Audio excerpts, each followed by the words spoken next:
Hi, this is Justin Aquilante, ESA Sales Director, here today with Andrew Kaplan, partner at Pierce Atwood and the head of the Energy Storage Group. Thank you very much. Good to be here. Andrew, who are your typical clients? So for the past 16 years or so, my practice has been mostly limited to companies looking to build energy storage projects any place in the United States. So that includes utilities and large and small solar and wind companies and energy storage companies. Andrew, are there similar challenges that all of your clients face? I would say that overall the challenges fall into three categories.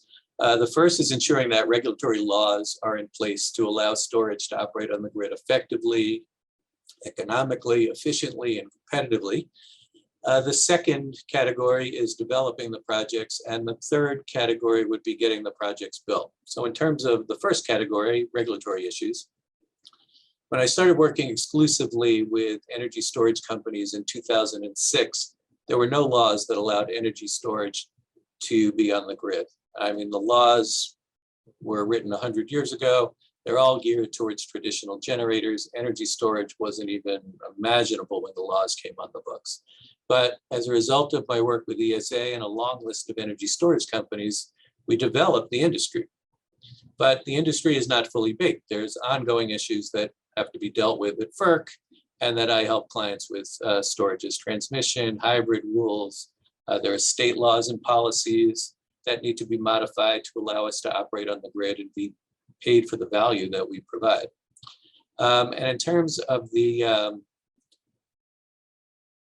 category of overall challenge for storage providers in terms of getting projects developed, the areas that I work with clients are figuring out where in the country would be most inviting to a project in terms of regulations, financial opportunities and incentives, who are the hospitable incumbent transmission owners who would be reasonable to work with in terms of interconnection studies and interconnection agreements, real estate procurement, so they have land to build your project. So all of that would sort of fall into the second overall challenge in terms of getting the projects developed. And the third category is getting the projects built. And for that, I help with the siting process. And even though storage has so many environmental benefits, believe it or not, there are still people who are afraid to have energy storage battery facilities within a few miles of their homes. So there are state and federal regulatory agencies that, in addition to wanting to ensure that there'll be limited environmental impacts as a result of building a battery energy storage system, they want to also be sure that the projects are safe. So a lot of these are cases of first impression that are going before utility regulators. Andrew, what are the most common questions or concerns of your clients?